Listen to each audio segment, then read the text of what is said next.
আজি অসম বিধানসভাত প্ৰথমবাৰৰ বাবে ভাৰতৰ লোকসভাৰ অধ্যক্ষ আহিছে তেখেত ওম বিৰলাজী।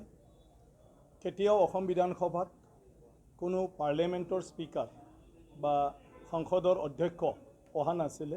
অসমলৈ আহিছিলে কিন্তু বাহিৰৰ পৰাই ঘূৰি গৈছিলে, কিন্তু এইবাৰ বিধানসভাৰ ভিতৰত বিধানসভাৰ হলত আহি পালে বিধায়কসকলৰ মাজত থাকি পালে ইয়াত তেওঁ মত বিনিময় কৰি গ'ল আৰু এটা ভাষণ ৰাখি থৈ গ'ল। সেইটো আমাৰ অসম বিধানসভাৰ কাৰণে গৌৰৱৰ কথা আৰু সমগ্ৰ অসমৰ কাৰণেও সেয়া গৌৰৱৰ কথা।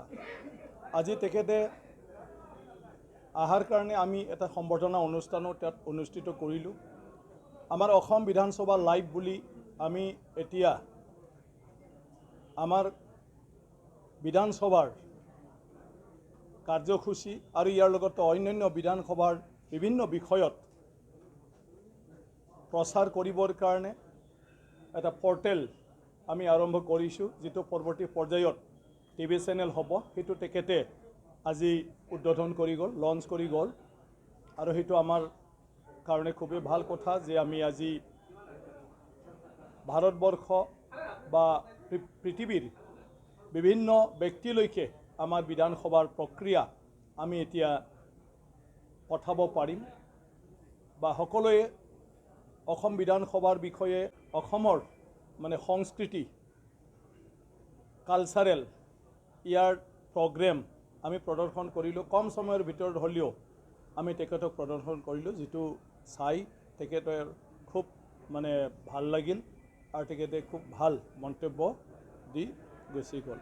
গতিকে আজিৰ দিনটো আমাৰ কাৰণে এটা বিশেষ দিন আৰু ঐতিহাসিক দিন আৰু দীঘলীয়া অসম বিধানসভাৰ যাত্ৰাত আজি প্ৰথম লোকসভাৰ অধ্যক্ষ ইয়াত খোজ দিলে। গতিকে আহি থকা দিনটোত আমি আশা ৰাখিছোঁ তেখেতৰ আজিৰ পদাৰ্পণ, আজিৰ ইয়াত খোজ দিয়া আৰু আমাৰ বিধানসভাক উদ্দেশ্য কৰি যিখিনি তেখেতে ভাষণ দি গৈছে, যিবোৰ অতিকৈ পাৰ্লিমেণ্টাৰী যি প্ৰচিডিউৰ আছে, বিধায়নী যি প্ৰক্ৰিয়া আছে, সেই প্ৰক্ৰিয়াবিলাকৰ বিষয়তো যিখিনি কথা আমাৰ সকলো সদস্যক তেওঁ বুজাই থৈ গ'ল আৰু আহি থকা দিনটোত কেনেকৈ কি কৰিব লাগে সেইটো কৈ থৈ গ'ল।